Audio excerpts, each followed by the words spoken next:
Hello. Good evening, everyone. This is the first event for 2020 for our ongoing series called Curated Cuisine. And the full lineup is at WBUR.org/CitySpace for all the events that happen in this space. We'll be taking questions later.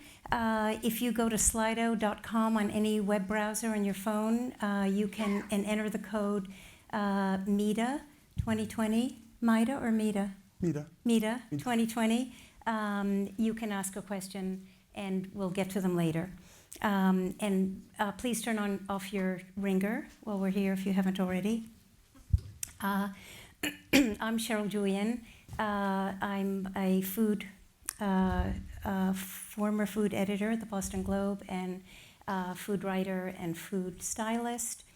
I teach a food journalism class in the gastronomy program here at Boston University. It runs every fall, and I love my students. My guest tonight is Douglas Williams. He's the chef and co-owner of the 4-year-old MIDA in the South End and co-owner of the upcoming APIZZA in the new hub on Causeway Food Hall near North Station. Douglas, yeah. Good evening. Good evening. Hi. MIDA means he gives me in Italian. Or she. Or she gives me. And I heard that when you see construction workers outside your restaurant, you bring them biscotti and espresso. Let them judge it and also adjust things and more chocolate. They actually have good palates. A little sugar, too much salt. Like, just bring your espresso next time. Yeah. So are they curious about the name? I if they're curious, then I immediately inform them. We've translated "he gives me" or she gives me to generosity, and generosity, building off of that pillar, especially for a restaurant or any hospitality focused business, I think is a great way to start, especially introducing yourself to the public. Mm-hmm. And I thought if I can make a viable business built around generosity as the name, but also how we hire, to how we price food, to how we train, to how we greet our guests, even the little insignia on the door, then I think we have something special. So can you say what is on the door? Sure. Oh, you have to come and find out. That's the lore. That's the lore. Okay. Yeah. Okay, so describe your restaurant and your menu. What are you up to down there? And describe where you are in the South End, because it's not the part of the South End that people immediately well, it think should of. be, and that's why that's why I did that, is because whenever you think of Mass Ave and Tremont, you say, oh, where's your restaurant, Mass Ave and Tremont? They go into this star phase, like they just got knocked out in a video, and it's like, oh, I don't know, I know where that is, but I don't know where it is, and most people pass it every single day. So Mass Ave, Tremont, so basically in between Toro and SRV.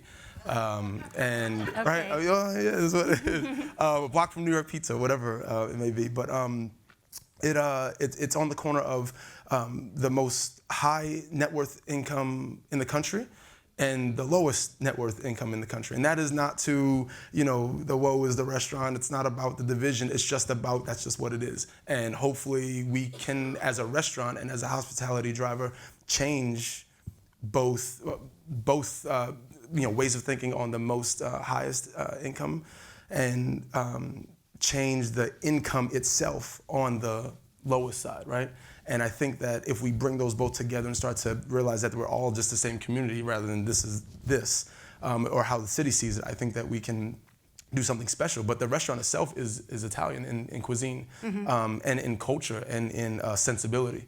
And I think that if we continue that, that it will have a great impact. I think the sensibility of Italian cuisine rings true to almost every culture that has been through either persecution, been through thousands of years of figuring it out as far as cuisine, as far as culture. And how could you go wrong with Italian cuisine? I mean, it exists more than any other restaurant in the world, right? There's more Italian. Think of 1,000 Italian restaurants, and I think that's for a reason.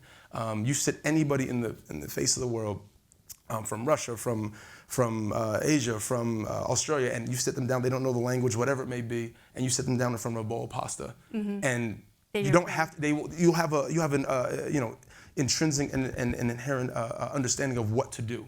And I don't think you can say that for every single food that exists or every part of every culture. I think that Italian, the Italian cuisine and the Italian sensibility and Italian culture just has a certain understanding without any words spoken. I think that why not start there? Okay, so while we're on the subject of an enticing bowl of pasta, Sure. Say someone put a bowl of spaghetti in front of me. Sure. Am I supposed to use... If you say a What- knife, how do I'm I- going to kick your how do butt. I eat it? am. How do I eat it, besides chopsticks? Besides chopsticks. How do you eat... How do Italians eat pasta? It's Well- spaghetti, not pasta. Well, okay. Well, splitting hairs here, but that's Okay, okay. okay. No, a fork or a spoon. Okay. The spoon is optional, but a fork is what I. You mean? Okay. I'm sorry. You mean how Yeah. to Well, physically put it into your mouth? Or yes, you mean, yes, Oh, exactly, okay. I didn't yeah. mean the sauce. I mean, this is a. No. Yeah. Because I see Americans twirling the pasta Nothing in wrong a with that. spoon. Yeah. That's okay? Yeah, sure. Okay. If they're Italian American, they can do what they want. Yeah, it's fine. It's fine.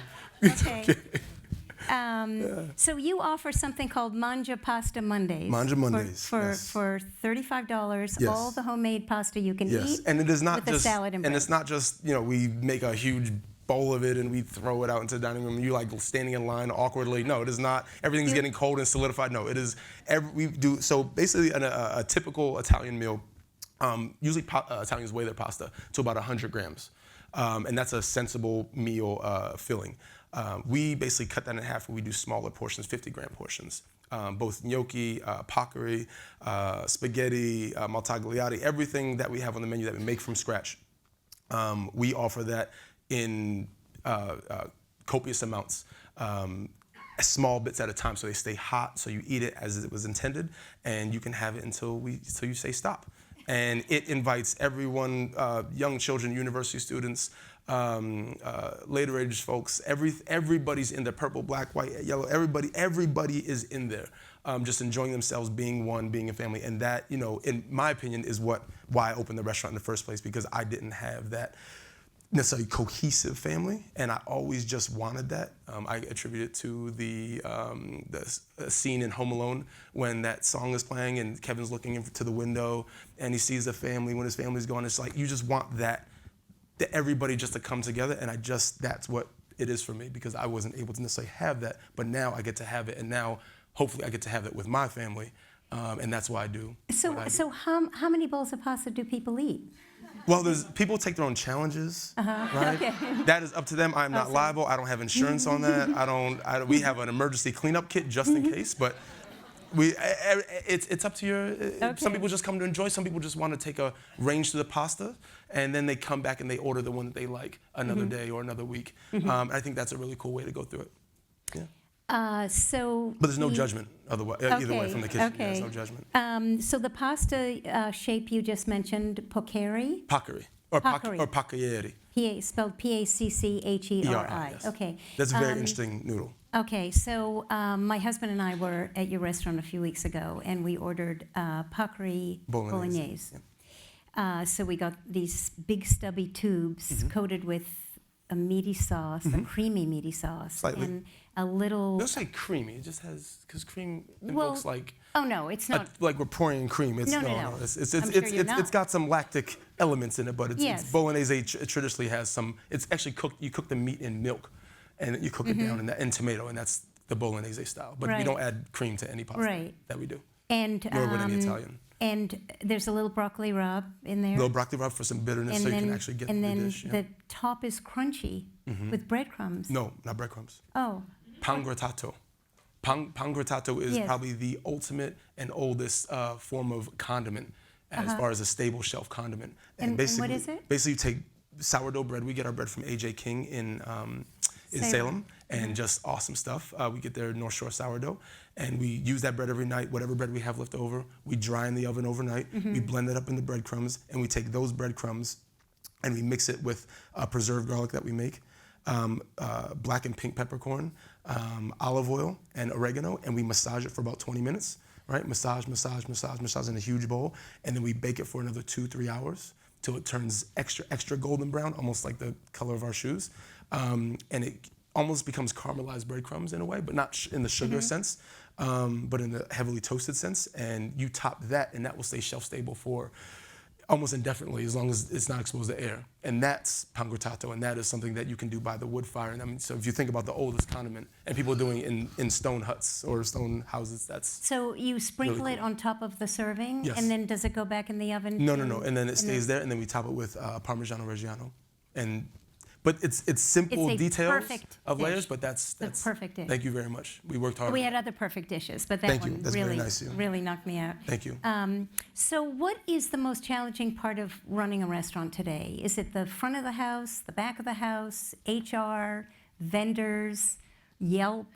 I think the general word is expectations, both from the public and from employees. You try to be, as when someone goes to work, you expect things to be clean, you expect things to be here and there, and just everything in its place, or something we call mise en place, right? Everything within its place and where it's supposed to go.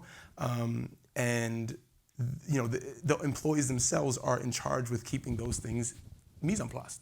And it's an incredible amount of work that it takes to just open a restaurant a day. It's almost like you throwing a party twice a year, one at Christmas and one at Easter or something. And you know how you feel after you throw a party. You feel exhausted. You can't. That last person leaves and you just basically collapse.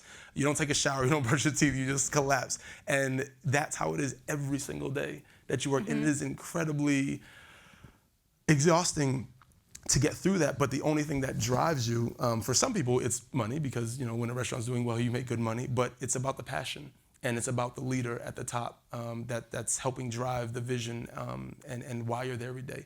So with that expectation set, hopefully I try to be that person for my employees every day.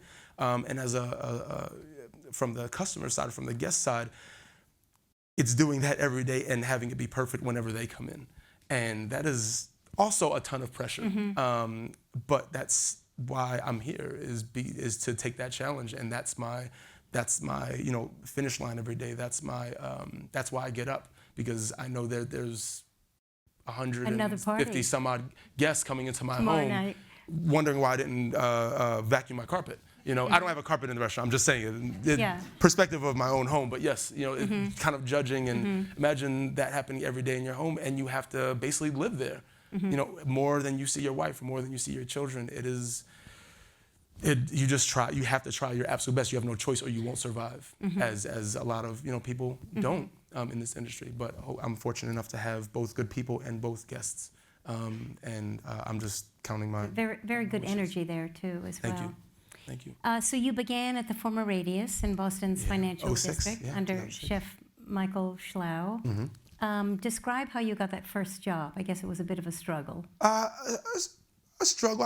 I didn't have any perspective on what else of a challenge it would be. But I was basically in culinary school, 04 to 06, and I saw a face in the back of my school newspaper, and it was Michael Schlau, the 20-year-ago Michael Schlau, with his nice little thing and the whole thing. He looked good to chef. I was just like, oh my God, this guy looks good. I was like, I want to look like that, like a huge chef. And it just said Radius in Boston, one of the 20 best in the country. So I said, I want to try to work for the best. I was like, he might put, maybe I'm good enough to work in like one of his side restaurants or something, because I heard he had two other, it was Via Mata and Great Bay at the time, and which maybe some people remember. And I was like, maybe I can like be a, dishwasher at one of his things. And I ended up working at the Flagship. And it was because of the persistence. I called him for 6 months. He didn't answer, his assistant didn't answer, kept calling. I was like, what the hell? No. So I called from different phones. I was like doing anything I could, and none of it worked. Why didn't you take it He was personally? very clever. What's that? Why didn't you take it personally and stop calling? Well, I had no choice. I had no university. I had no other things to go. I just said this just felt right. He went to my culinary school in '86, as well as did my dad in '86. They were in the same class. So I didn't have any connection. There was no let-ins or anything. It just felt right. And I just said, maybe I just keep on calling. And I just thought every day he would call. I just thought every day he would pick up. And then finally, I remember it was I just pulled over and I just called. I said, I'm gonna catch him on an off time. I'm not gonna plan it. I'm just gonna like trick myself and trick him. And his assistant answered, Jeannie, I'll never forget. And she said, we would love to have you in for a stage. Had a stage 2 weeks later, got the plane ticket, came out, loved it, moved here 2 months later in May of '06. And that was the beginning of seeing what is possible, both with myself, but also with what food can do, or I say hospitality can do for one's career, and travel, which was also equally as important to me. So before we go on to your next restaurant, you should explain what a stage is. A stage is just French for internship, or stagiaire, yes, or internship or apprentice, and that can go from anywhere from 1 day to a week to a month. And most people may not know this in this room, but almost anybody can stage. All you have to do is be willing to have good energy and good attitude. And not like fall down the stairs as you walk in, and you just like hold onto the walls and just like be normal for a moment until they like give you a knife. But if you want to learn how to make pasta, if you want to learn how to, marinate olives, if you want to learn just how to be appropriate on the line or in the kitchen, email a chef the reason why you want to be there, and 9 times out of 10, as long as they're not, completely head on fire, they'll bring you in and come in at least for a day just to see what it's like to work in a professional kitchen. But at any age, it doesn't matter. Just the enthusiasm and the energy matters. So then you went to Copa in the South End. Yeah, under Jamie Bissonnette. That was fun. I pictured Jamie Bissonnette starting every day by breaking down a pig to make a charcuterie. I did too. Make a charcuterie. Yeah. No, he comes in full of energy. I say as happy as a pig, like just really self-motivated.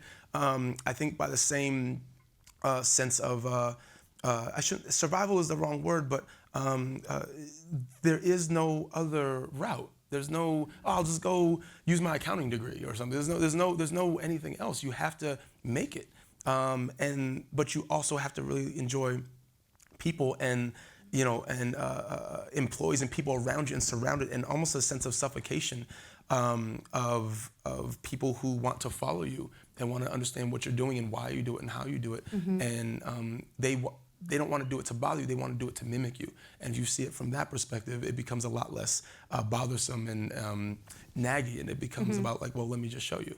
And then if you show them, then they can fill your position and you can go on and do more things or more creative things and fulfill,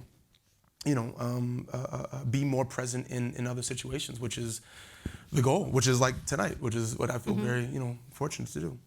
So you spent 3 months traveling in Southeast Asia and cooking Thailand. at a Thai restaurant called Queen of Curry. Yep. Great. For a lot, yeah. Great name. Yeah. Well, it was pretty right down the lane. Okay. It was what it was, yeah. And then you made your way home via Sardinia. Yeah. And you learned Corleones. Corleones. I'm sure there's every. They look like turnover-sized ravioli, and they're now on your menu. They look like braided hair. Hair. Or they're supposed to resemble wheat, basically. That's the wheat shaft. I see. Yes. Or the shape of wheat. Are your customers puzzled by them? No, we serve them. I think we serve them. I mean, you're probably introducing them to. Yeah. I mean, even for me, it's like it's amazing that the fingers can do what they do. But once you do it, it's unbelievable. But I mean, again, if someone said they wanted to learn that and they want to spend a day, I'd be happy to put it on the menu because I need some hands that aren't mine to do them, and I can't pay someone to do it because they take so long. But I would love to show someone. I'd love to inspire that in someone.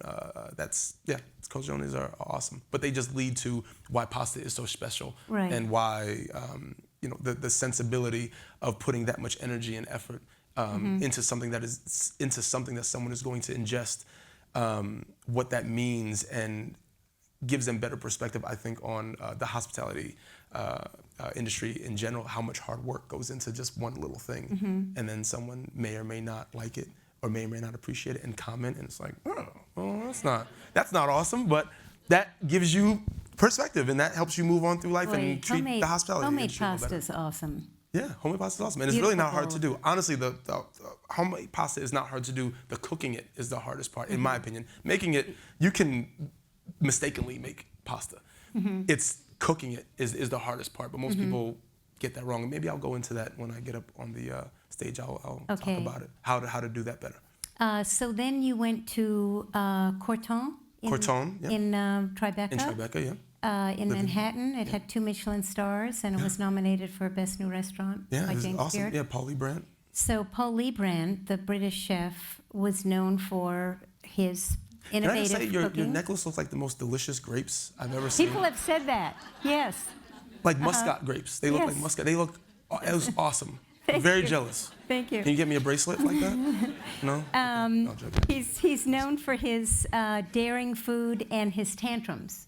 No. Oh, okay. That's on camera stuff. Don't listen to that. He is the sweetest, most driven, professional, focused, every adjective that I can possibly say about someone who is just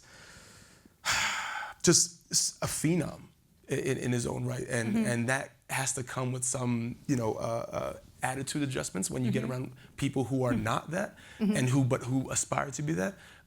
He is soft-spoken. He's gentle. He's kind, and he just cares about food more than he cares about himself per se. And he throws himself on the tracks to get us all to the finish line, and that's how I saw it. But tantrums come with that. I mean, if that's the worst that comes with that, I'll take that any day over being a closing restaurant or someone who isn't recognized in the world. I don't mind a tantrum. Okay. I'll take that. So then came another Michelin-starred restaurant in Paris called Acrame, which also has a Hong Kong location. What is it like to work in a Parisian kitchen with a Michelin star? And by the way, do you speak beautiful French slang, kitchen slang? Not really. Because- I honestly. So the funny thing about France is that when you're American, people in Europe love Americans. Or people in France, or at least my experience. They do now. And Yes. all they want to do is practice they do now, yes, that's Yes. a good one. They only, Because they stole Well, this is also- so much of our culture. I'm not saying that. Okay. But no,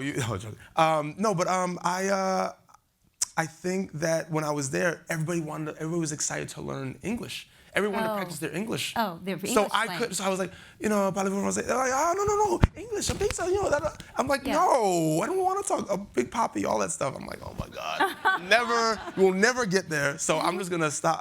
I tried to dress more Parisian than I did talk it. But everyone was very excited that I was American, and they wanted to know what Boston was like and the cold weather and this and this. And do you that. know Big Papi? Yeah, and do I know Big? Not yet. No, not yet. I know. No, they wanted to know if you know Big Oh yeah, of course. Yeah, somehow I know Big Papi. Yes, but yes, of course. yeah. So we have all read about the toxic environment that can happen in kitchens. Can happen, yeah. Hazing, the whole Me Too movement that came out about about kitchens. Yeah. What was your experience, and particularly, did you experience racism in kitchens? No, it was like late-ism, like being late or being like, not good-isms, right? Not just you suck-ism, like it doesn't matter. It doesn't matter. If a three-headed purple alien walked into my kitchen and said I can cook and he was better than, sous chef.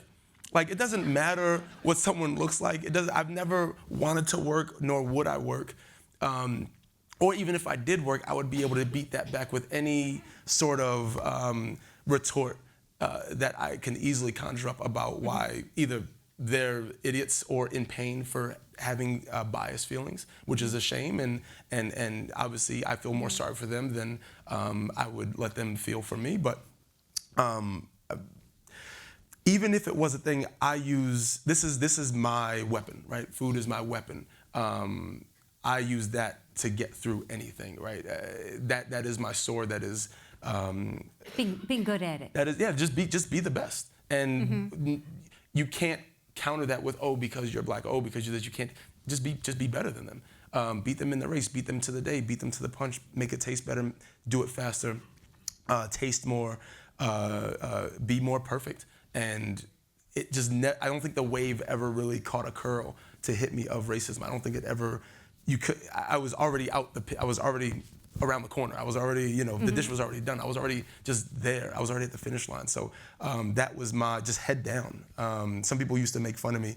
The only time somebody made fun of me, honestly, and I actually got a huge giggle out of it, was when they were mocking me in the back, behind my back, because of the way I prep and the way I cut. And basically, you have your head in the cutting, or you're like prepping, and they were basically doing this in the back. They were like this was the cutting board, was right here, and my head was on, head was on the cutting board, and just chopping, because I am like, I don't care about that other than literally nose to the grindstone. Literally just like in it. The food is the most important thing, and that's what you care about. If someone was racist, I wouldn't have known, and even if they were, I made them my friend. So they could still have those feelings, but they weren't with me. Good. So you were raised in Atlantic City, New Jersey, with parents who loved to cook. Your mother was Lebanese and Syrian, and your dad African American.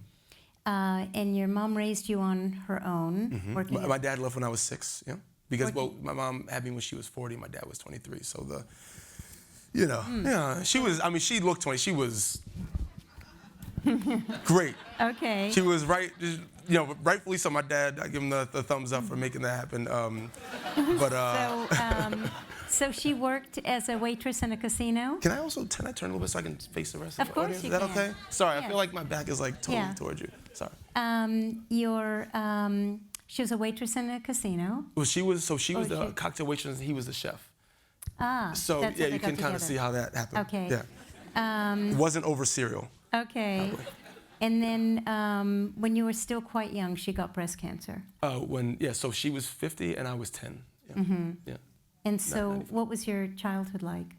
It was fun. I mean, it was great. So I lived, so I was born and raised 2 blocks from the beach. And if anybody knows how Atlantic City is set up, much like Vegas used to be, I guess. So it's ocean, boardwalk, casino, happening avenue, and then desolate. It's just very odd, the financial division. I don't know if it's on purpose per se, but I know that there's no required statute to invest money back into the community. I don't know why that was never put in, especially considering the type of revenue. But I also don't think casinos profit that much when they're just starting out. So I'm pretty sure they had a thing against that. Anyway, but they had 50 years to figure that out. But that's what here nor there. But what's that? They haven't. That's happened, and it's still happening. But being 2 blocks from the beach, that's also, we didn't need beach tags, so that was the only free thing to do. I definitely love that. So we would walk to the beach, get a quarter orange juice on the boardwalk, and sit out there for 3 hours and hang out, go in for a nap, and then come back out and do the sunset. And that was our days, and have a snack. And my mom wanted to get off assistance as soon as possible. And once we did, we moved slightly to she called it the suburbs, or an apartment, which she was just so happy. We were living in a 4th floor attic until I was 5, and that wasn't great. And once we got in a place with a pool, I was able to be a child. And my childhood was very normal, just missing my dad. But he came back when I was 15. And honestly, I'm glad he did, because it was right around the time that I was like sagging my pants and, chewing my mouth open and all those little things that you need a little tweak on that, dad could have helped with at that point. Mom can't do everything, but. And he did. And he did. And he came back and swooped in and got me at the right time and started to give me better perspective and understanding of what I need to do to survive. And obviously, the perspective of my mom being sick, it gave me a understanding of life and preciousness and not wasting it and, all of those things that are very important. So I took that to heart and I used that.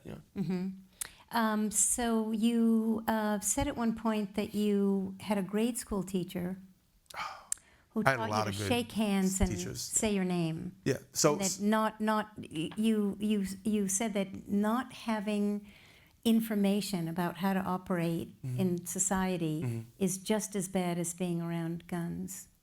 Yeah. I mean, I think if you don't have the tools to protect yourself, then you'll be, you're vulnerable. And I think, just a little backstory, I always wanted to be a teacher. I always wanted to teach 3rd to 5th graders history and English. That was my goal. That was my dream. That's what I wanted to do. And when I got into the hospitality industry, I told myself, well, I have to do something that will involve teaching, or I can apply teaching to it.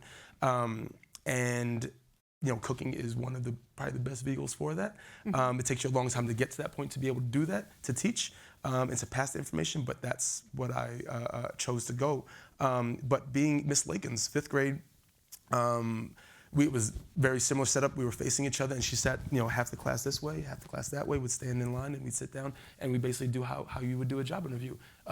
Thank you, look them in the eye, shake your hand, and say my name. But no one had ever done that formally. But if you think about, I don't know, Catholic schools, maybe they do that. I'm not sure, but that was such a turning point to just say, oh, that's how you function as an adult. I'm an adult. We were like an adult for a moment. And we almost felt like we were like drinking alcohol. We were like, so proper and prim. But that makes you understand how to just navigate the world. Just those little gestures. And I'll never forget Miss Lakin. I even wrote her a couple months ago. She said she cried when I wrote her. But it means that much through those little things. And that's the same thing. And I want to apply that to how I help children, all over the city. But as of now, it's been, the underserved. And both Black, white, Asian, it doesn't matter. It just matters it's really about the mindset and the parenting that I notice is the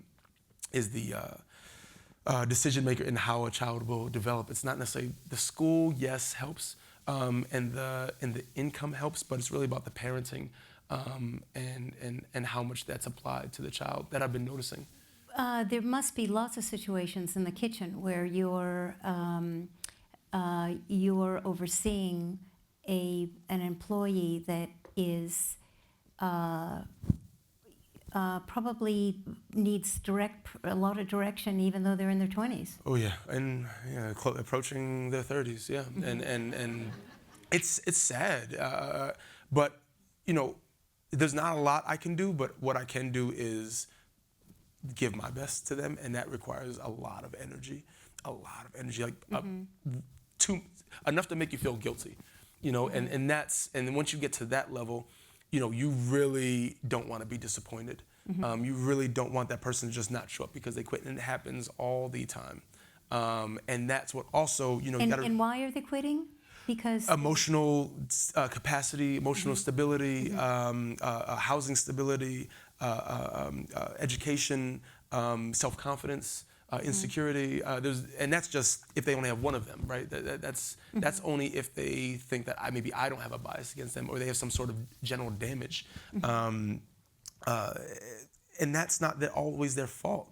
And that's if they're clean. Right? And there's just so many dynamics for kitchen, because you can get a job. Anybody can get a kitchen and a job. I just told all of you to go get a job, right? So, so anybody can get. You don't need much. You don't need a degree. You don't need. You really don't even need references. You just need to have that energy. And some of them bring everything they have those first 3 days, that first week. They give all they got, and then the tank runs out, and they don't know how to deal with maybe a home situation, or the check is we get paid every 2 weeks, so it doesn't last, and they can't keep that energy going because of children's situation. I mean, there's a million reasons, and it's unfortunate, but all I can do is give my all to those people, to those individuals, and guidance and some advice, to them. So when you were finishing high school, you got Crohn's disease and you had surgery. And I read that your recovery involved watching cooking shows.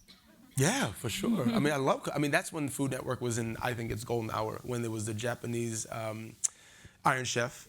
Alton Brown was like, he was hitting it. It wasn't like washed down. It was like, this was all Good Eats was the thing you watched.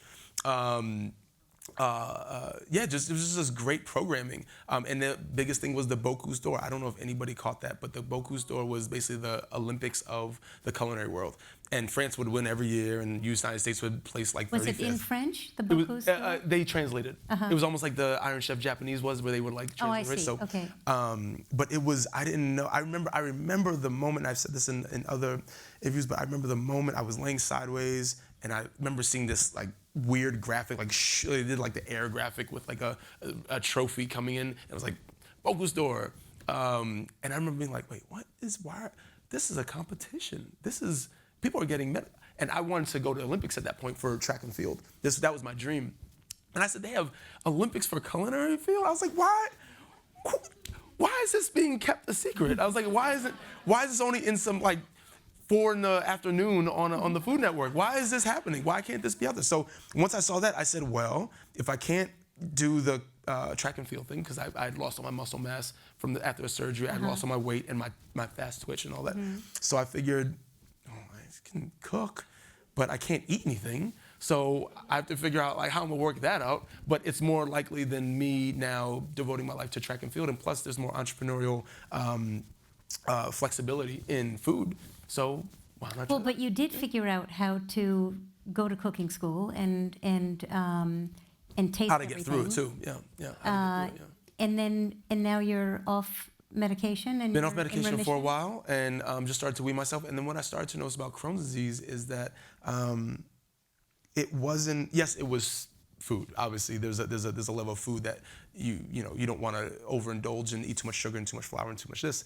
But it honestly became more about stress management and I hate to say damage, but the things that a child, especially when 10 years old and your mom things and the dad isn't there and this and then you don't have any brothers, only child as well, and there's a lot of things you don't know how to deal with, and there's no professional help happening. There's none of that, and I think a lot of that starts to, they say stress goes to the weakest part of your body, and usually it's an organ or soft tissue, whether it be the brain. And I think some people in this room have dealt with people or family members that have had those issues, especially from high stress or stress-related diseases. And once I realized this was only about, I don't know, I would say just after I got out of Radius, I was getting sick when I was going into Copa, and I was like, what is going on? And I was actually stressed about my sous chef at the time, like how he was managing and our relationship and his personality. And I was like, why am I getting sick? Why am I getting, when I get stressed? And then I started to put the two together, and I said, well, it's not the food, because I'm eating pasta, I'm like, eating pizza, and it's great stuff as well, and great product. So it must be, what do you do when you get trauma, or you get hurt, or when you get a illness? You want to relax and lay down in a dark room, close your eyes, and be peaceful, and just drink water and be on your own.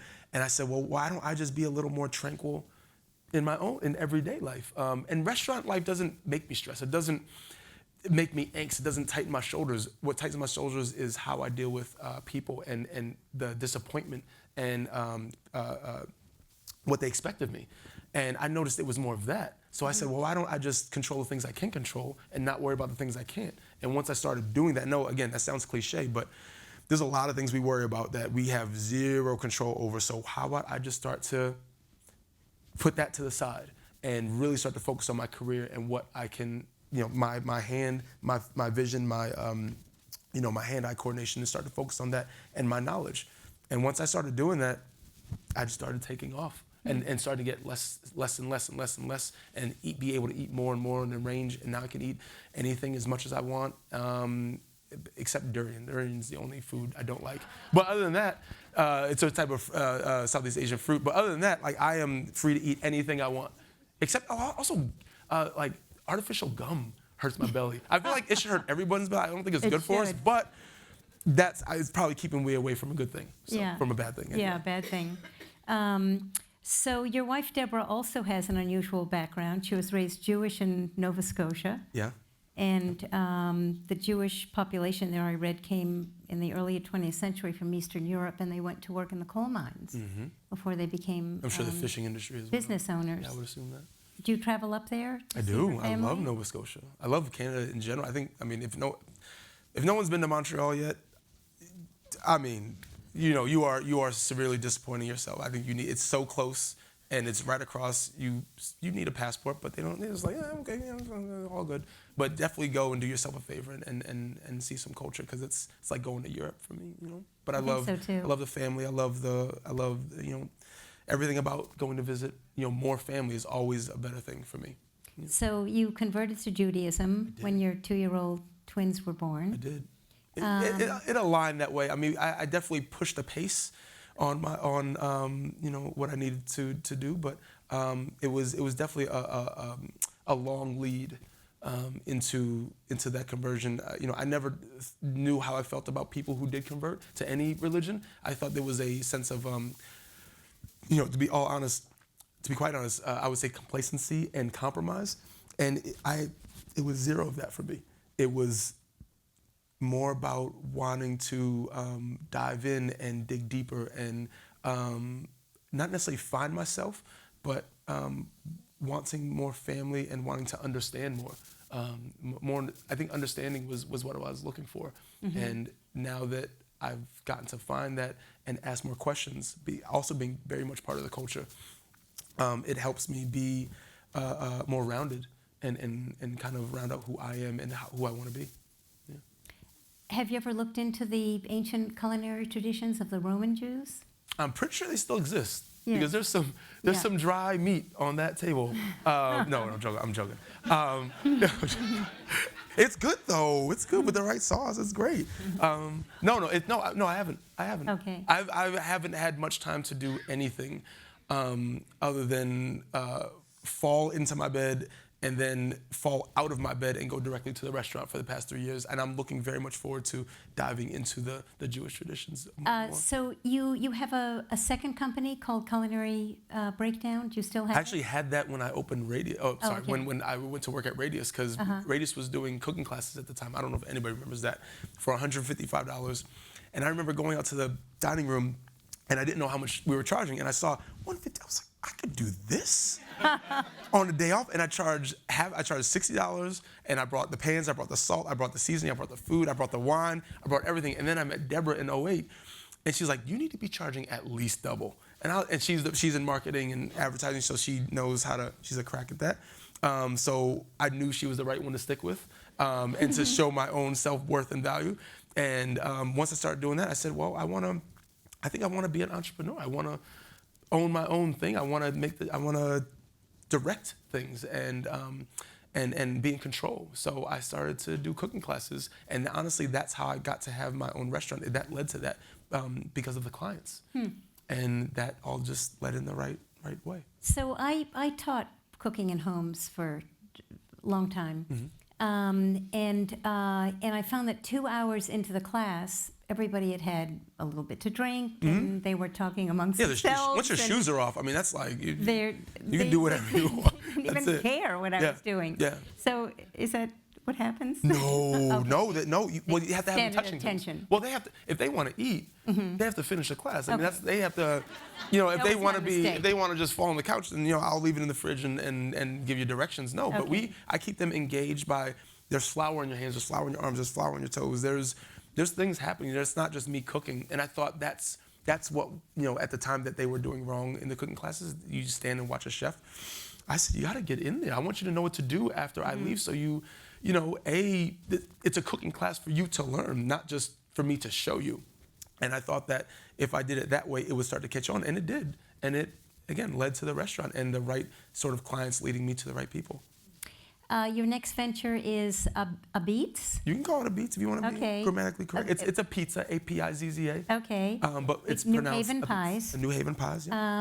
And you're opening with a partner, Seth Gerber, who's from Connecticut. Who went to school in New Haven. New Haven Pies. And is that going to be a booth in a food hall? It is. It is. Hopefully it's the beginning of something that we can take deeper and farther. But maybe within the state, maybe even national, maybe even farther than that.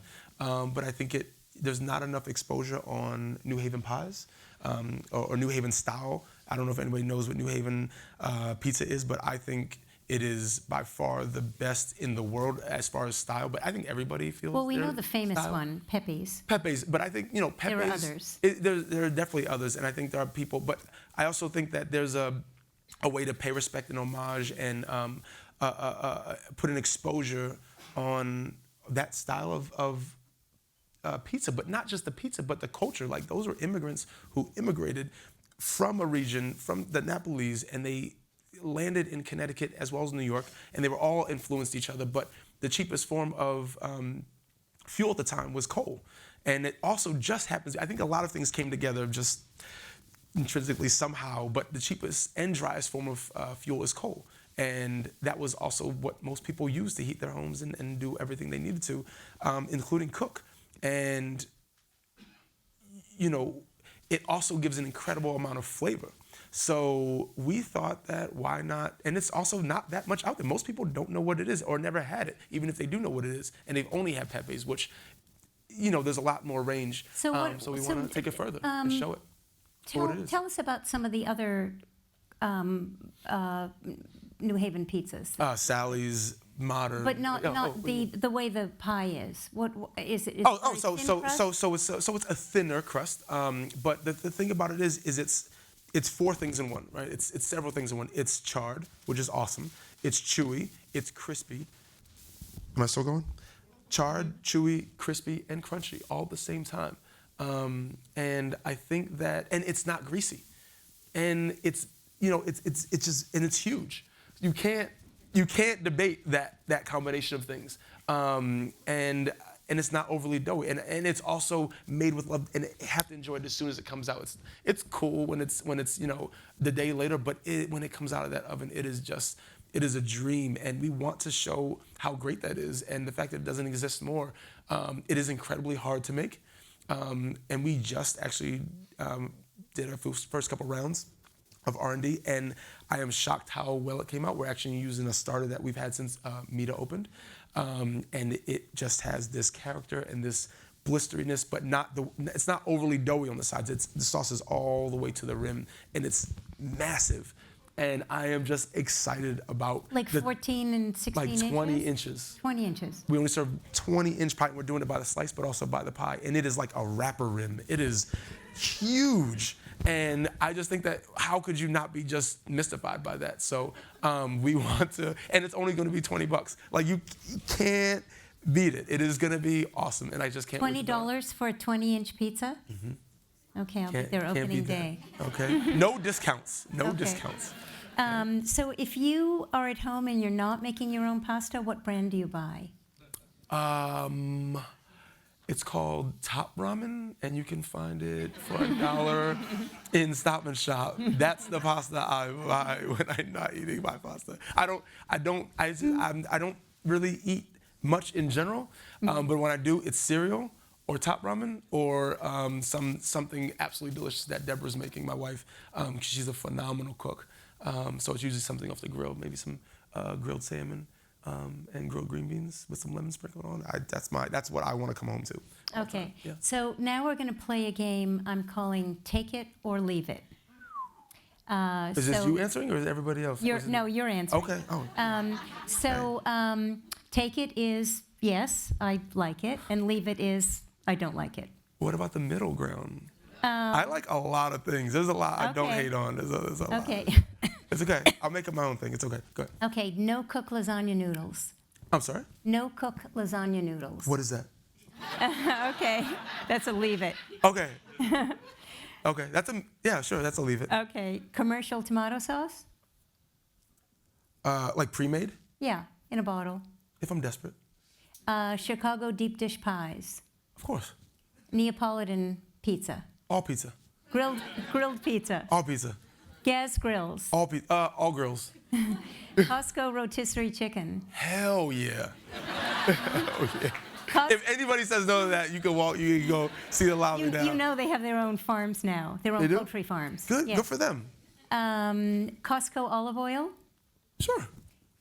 Trader Joe's pre-cooked rice. Absolutely. That 1 minute rice in a little 100%. Okay. Yeah, Purdue 100%. chickens. Only if they're air chilled. Okay. Grass-fed beef. If I can't tell. Stella d'Oro biscotti. What's that? Lou Brand Petite Écolier cookies. Is this supposed to be information for me too? I'm supposed to get something from this. No, go ahead. What is it? Lou Brand Petite Écolier cookies. Do you have samples here? No, but I wish they're my very, very Yeah, you favorite should have books. brought the samples. Well, you lived in Paris, so You have I a gift thought bag in the green room? or anything? Okay. Parisian street crepes, Absolutely, of course. croque monsieur in an ordinary Paris cafe, Sardinian donkey meat entree. Donkey meat? No, I Yeah. had horse meat when I was in Sardinia. Okay. A lot of cavallo. Yeah, Okay. A lot of cavallo. Grated parmesan. Which I think, isn't the donkey in the horse family? Or is that in the mule? What is that in? It's another family, but they have both. It's in similar. They Sardinia. look, this is Yeah. taller, right? The same muscle structure. Grated Parmesan cheese in a green can. You know what I mean? Pre-2002. Okay. Yeah. Bouillon in a cube. Absolutely, yeah. Chicken stock in a box. Yep. Cheerios. I'm talking, I would never serve anybody this. This is Okay. just home, we're talking home use only, right? Absolutely. Okay. The next, I don't want to the next I don't want to three are dilute be- my brand on stage with you right now. The next three are because you're a new dad. Okay. Cheerios. That's a mandatory. My kids would slit my throat if I didn't pull out the Cheerios. Chuck E. Cheese birthday party. Never been. Okay. Not yet. I'm You're- sure. Yeah. Yeah, I'm sure it's coming. McDonald's Happy Meals. Don't they put pee-pee in that food? That's what I'm gonna tell them anyway.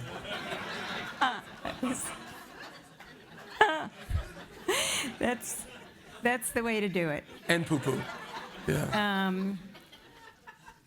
Don't go there. Okay, so we have a couple questions before your demo.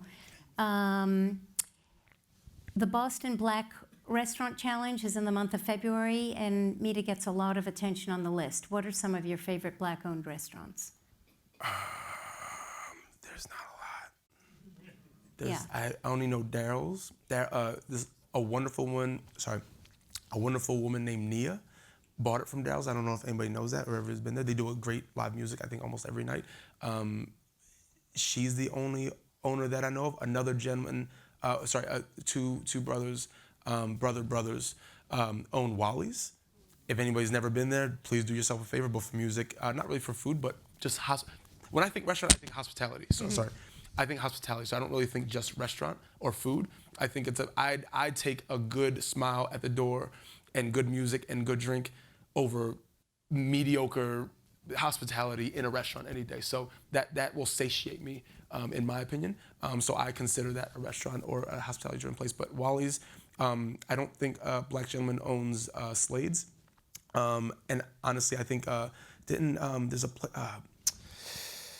there's a place down the street, Taranga? Wasn't Taranga, I think it was like Ethiopian or something of that sort. I don't know if they're there anymore. They closed, right? So that's a shame. So I honestly, if you guys can tell me some more, I honestly would love if that was less a question and more a informative answer of what Black restaurants owned and even more chef owners. I would love to know because I honestly don't know, and not for lack of research, but for I think just lack of population density of that. What restaurant are you most, apart from your own, what restaurant are you most excited about or admire or want to get to in the city? Or in the area? Honestly, Cafe Sushi, I think, is like my most favorite place to be. I hear that so often. It's so, well, he's a good friend, but more so, even if he wasn't a friend, I would still love, and even when he wasn't a friend, I should say, I just loved it in there when they had the bad carpet and the bad, like, it looked like an old bus station, like it was rough. It's just, you can, again, it's the hospitality. You can sense it from him, from who he is and from his staff. That eliminates all the negatives that may be decor-wise or maybe glassware-wise, because fact of the matter is you can't afford a lot of things on a restaurant budget if you are even making a profit, and that's only 10% to the bottom line, and that's only if you're wildly lucky and popular. So you put all those things together and you look for the person who's driving the hospitality, and you'll end up finding and being more you'll have a bigger discretion for what is a good restaurant and what just serves good food. Because in my opinion, there's a very big difference. And I look for that when I walk in a restaurant rather than just who serves the best food. Because a lot of times it's the bookends that matter, the entering and the exiting, rather than just the meal for me, in my opinion. Was there a particular dish that inspired you to want to concentrate on Italian food? Yes, the carbonara at Copa with the uni, and at that time it was peas, uni, egg yolk, and I think it was pancetta or some salumi of some sort. And the amount of skill and timing it takes to not just make that for yourself with no pressure, but to make it under pressure while making 6 or 7 other pastas in a hot kitchen after a long night perfectly for guests repeatedly, and they expect that. That would be probably, I just saw that and I just said I want to make people feel like this when they get that. When I get to taste it, I don't get to taste the whole dish, but when I do taste it, I said, whoever's getting this is gonna, I don't know, either have some babies or win the lottery tonight, but man, I wish I could eat this a little more often myself. Okay, and lastly, before we get to the demo, what's the future of tipping? I did notice on your website, excuse me for interrupting, Sure. I did notice on your website that, that you say that parties of 5 or more who want to split the bill, who want individual bills, will have a service charge? Is that a thing? Yeah. I mean, it may be, anyway, does that drive you crazy? That 6 of us would leave like individual bills, and then please, she didn't have a drink, so we need all of our own food on each individual Well, bill. I think some restaurants do that for a few reasons, and I think there's obviously fees that we pay, that we incur for each credit card rung, which is fine, but that builds up when it's $1 taken off of each table. Even though that doesn't sound like a lot, it definitely adds up if you consider thousands of tables per year. I think there's just a general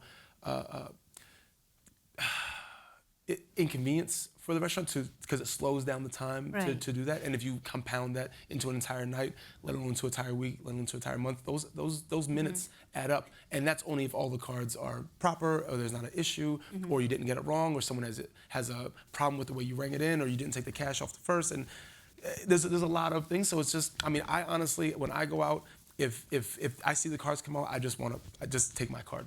I just want it to be easy as possible for that said person. And granted, obviously, some people want to pay for others and, split the bill because that's just the way that table is, or that friendship or business partnership is. But I don't take it to heart. I think it's just, I let some people handle some decisions on my front of the house that think it's best, and they provide me with an amount of research or hard facts on how much time and how much money this costs us, and we make a decision. But it's not to impact anyone's experience. But if it offends you, then I think you should say something, as a guest. If it does make you feel a certain way, you should tell us how it impacts the hospitality that we provided.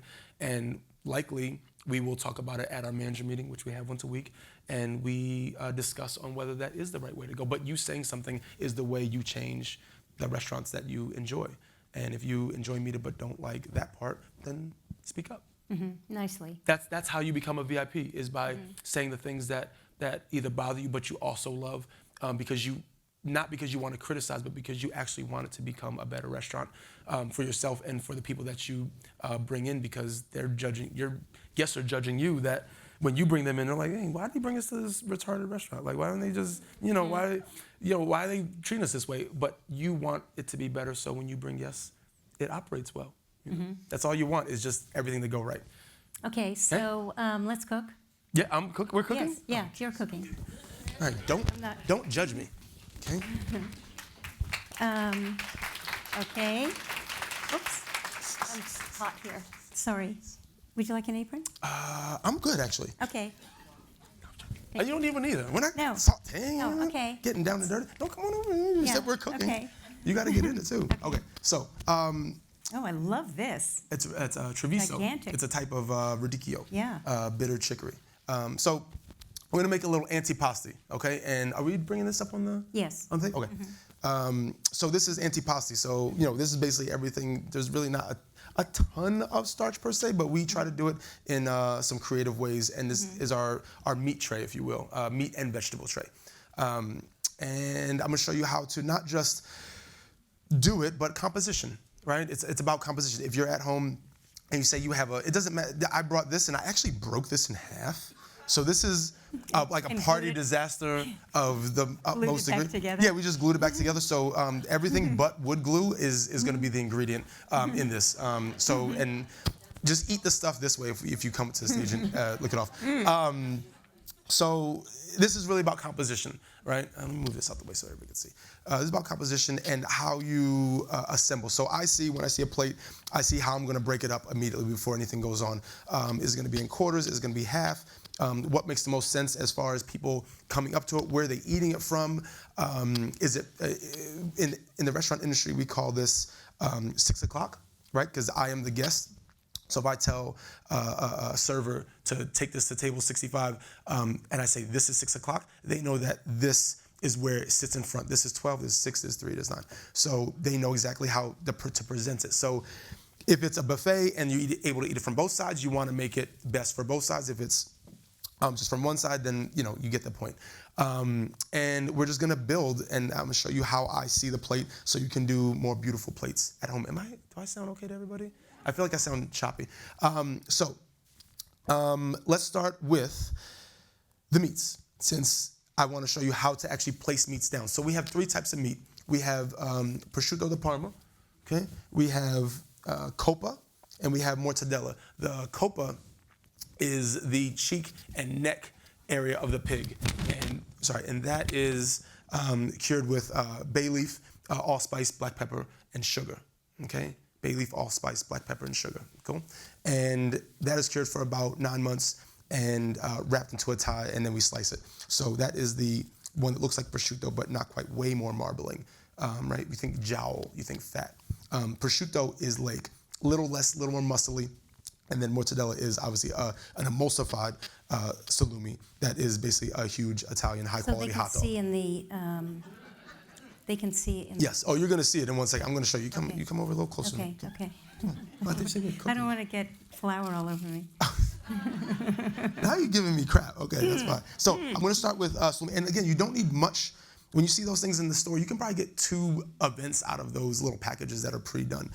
You don't need much. So basically the way I like to they can see. hold salami or put it down is not just, I don't like to just do that. It doesn't give it any, I like to call it voluminous, right? I like to give it some air underneath it. So what I do is I basically take it, I kind of go like this, and I kind of sit it on itself so it has some life to it. It has some, also your finger can fit under it fairly easily, and you can get it and grab it. It's not so flat, you're not like getting it under your fingernails, especially if you have nails.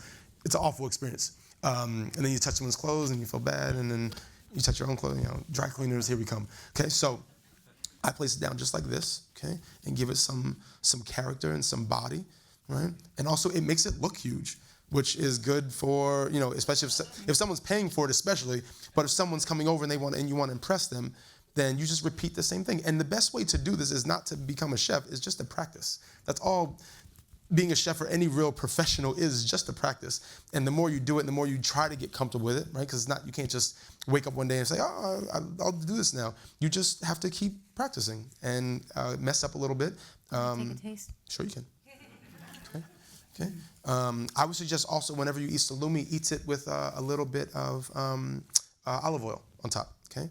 So I'm going to do the mortadella so you can see the contrast. So again, too, if I would have put that right next to that, maybe it's a darker setting, maybe it's maybe people moving quickly, and they just take one and they think the mortadella, they think the coppa tastes like prosciutto, they think the prosciutto tastes like coppa, they don't know the difference, and they look at you puzzled when you say you spent this much money on it, because it is not cheap in that retail Are space. you making this mortadella? No. It would be way too inconsistent. We would make other things, pancetta we make in house, things like that. But this is. And where do these come from? These are all from Italy. These are all from the Roman.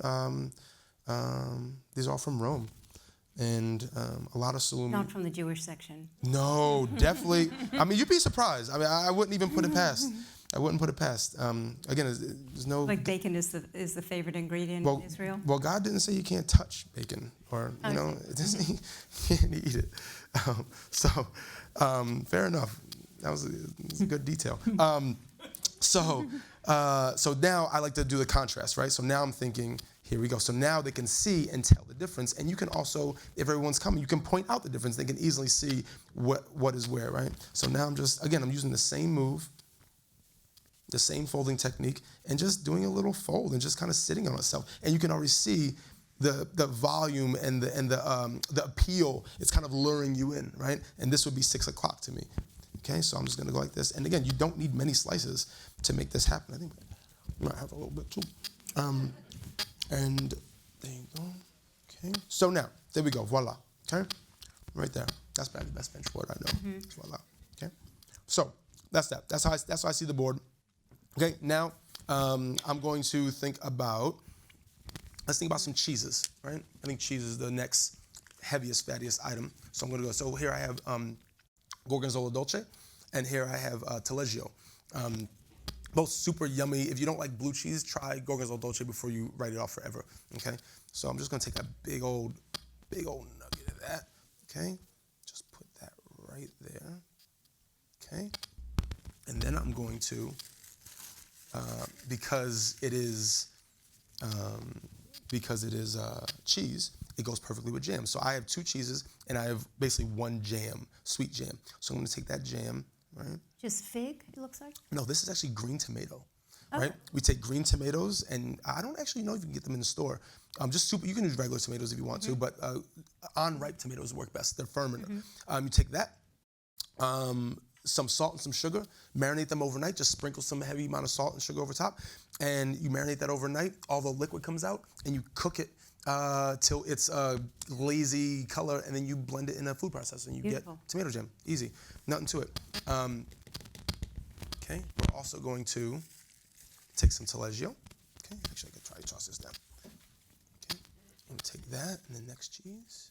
Okay, put a little bit of that right there. So when people grab it, they're getting a little bit of jam too, and that makes perfect sense for what that is, right? So that's how, just thinking of that composition and just kind of critically thinking your way through it is how you get through a plate and just plating in generally. What you want people to eat with everything else. Do you purposely use a spoon for these cheeses, or is this just all you had? No, I would use a spoon anyway. We have a spoon unless you want to portion it, you would use a portion scoop, but spoons are the best way. Or just your hand and be gross about it, but still So you're not be good. interested in some, like, perfect little square or wedge of knives cheese? are weird, and cutting soft cheese with a knife is like really awkward. Yeah, It's like it messes up the cutting board, it messes up the knife, you can't wash it, and then you have like a dangerous, like cream, it's like impossible. It like drives me nuts to even think about it. Stop upsetting me, okay? Okay. Okay.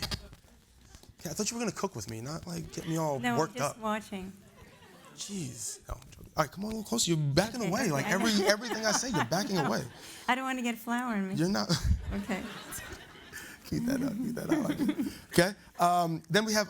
So let's go into some. Caponata. So caponata. Anybody know what caponata is? Eggplant. So we make an eggplant and mushroom caponata. This one is just eggplant, red peppers, sugar, red wine vinegar, olive oil, little basil. That's it. Done. Just cook it all together, and you get this amazing, really concentrated jam, savory in taste, and it just looks just beautiful thing. Is that something your mother would have made? Because it does have a sort Yes, of a lot of Lebanese eggplant. quality. She made a lot of eggplant. It's cheap. It goes a long way, and it just tastes really kind of Mediterranean, I guess you could say, right? So nice jizzle of that, right? There you go. Then let's go some dried fruit, right? So I'm going to do some dried fruit right here, just because it looks good and kind of balance out the color, right? Then we've got some dried figs, right? Apricots here, dried figs, put them next to each other so people can experience, especially if they like, oh, what are these things? And they like that. If it's next to that, they'll hopefully try some new things and tell you how they just discovered how they like Next dried to figs. something they already know. They already know, right? Just so again, you're not telling a story per se, but you're guiding your guest or your customer or a guest into your home what to do without them knowing, and that's kind of the way you want to plate. Let's do some marinated olives. So we marinate these olives in an olive oil from Marblehead. There's no olive cheese in Marblehead, but the brothers live in Marblehead. They distribute there. And they out of their home, and they have a family farm in Greece. And we actually use Greek olive oil, and it's actually very low in acidity, great spiciness, great flavor, and we love them. And they deliver by hand with their own truck whenever we want, and they come in with smiles. And that is part of the cooking piece. That is why we do what we do, because of the relationships, not necessarily because it's the best olive oil ever created in the world, but because of the smiles and the hugs that they give us, and the free T-shirts, and how they're so sweet, and the little discounts. So they're great. So now I'm gonna go something in here, and I want something lively. I want some pepperiness. So of course, everyone knows what these are: pepperoncini, which I love, and I never get to eat enough of them. I feel like they're just like the waste away in like a supermarket, like with no liquid in them, and I just feel like they deserve more love. So I want to give them some more love, and I'm gonna put them here. Oh, like a flower. Yeah, like a little something. Yes. So, and also just looks really, really beautiful, right? Put it that way, and you can kind of see how I see it, right? It looks inviting, and you can see everything. Almost, this is like spreading out right, so you can see the dolce, and it just looks great. Now, let's see, what else do we have? What are we missing? Chickpeas here. No, these are hazelnuts. Oh, hazelnuts, yes. Anybody know the course. other name for hazelnuts?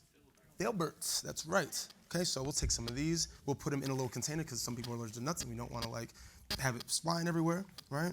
So if they want to go for it, they don't have to worry about it being spread. I'll also do just a little bit of, these are pickled mustard seeds. You just take a little sugar and a little white vinegar, just bring it to a boil, pour it over mustard seeds, close the container, put it in the fridge, and it's lasting indefinitely. And they give a great, it almost tastes like caviar, like mustardy caviar. Been around, people have been doing it for a long time, but it's just a really good thing to have because it never goes bad, and it just smells like a Nathan's hot dog almost. Oh my gosh, it does. Like in a really good way. So you can use this and spread this. You can add it to, we add it to the jam here. You can add it to the caponata. You can add it to jellies, and it just gives like a really nice spiciness that you can add anywhere. So last things we have some bread. Okay, some toasted sourdough AJ King bread. You have some Sardinian flatbread over there.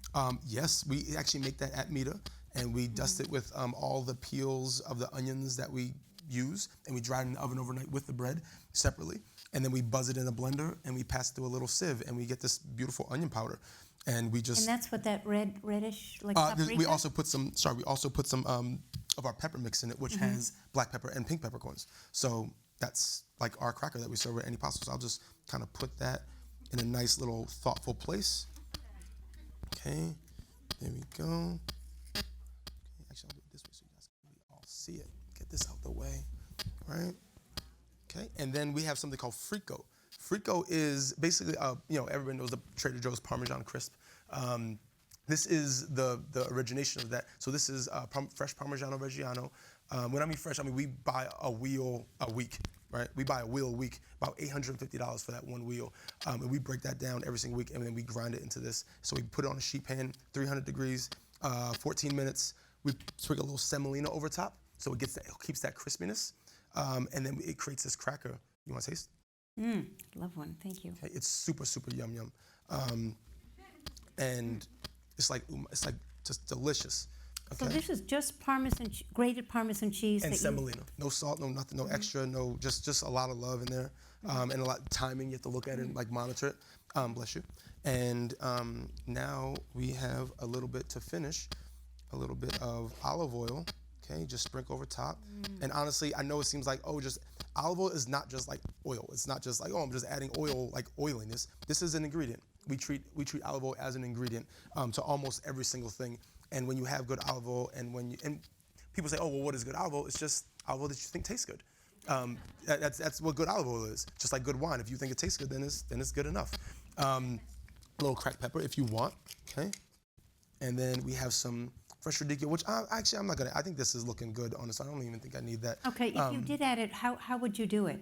I would just break it off. I would honestly just break it off into the firmer leaves, which are just underneath, because these are a little dried out from the walk-in, and just kind of put it there, and maybe even serve another dip, or even wrap some up with some caponata, and have some little tubes for you, just like you would apricot and gorgonzola. I would honestly take this and put the gorgonzola and the apricot together and just eat it all, maybe with the green tomato. But it's very, very simple. I did nothing special. I don't have hands from God. I just practice, and I enjoy it, and I like it, and I want to make my guests happy. First of all, I think you have hands from God. Oh, thank you. And second of all, thank you. Thank you. Really beautiful. Thank you very much. I have one more thing. Is that okay? Did you put this under here? Did you put this here? No, I didn't. Okay, well, this is, what's, oh, there's something inside. What is, it looks like a gift card. Quick question. Are we ready to do this? I think we have a mic ready. How about we're gonna do a little 2 questions, and if someone gets it right, they get a little 50 buckarooskies, the MIDAs. Let's name all 4 ingredients in their entirety. What cures the copa that I mentioned? I said it. I think I said it maybe 3 times. I'm not choosing you to look at him.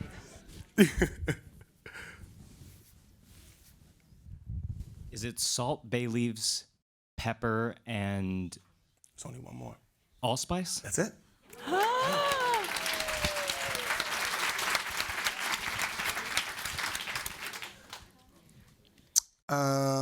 What is my middle name? Come on, one person?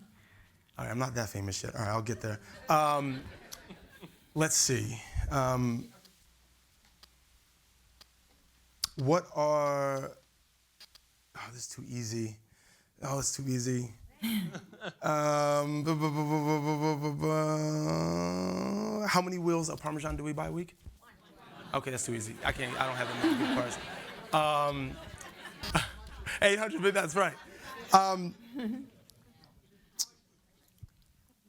Ooh, that's a good one. Tell me the recipe for tomato jam.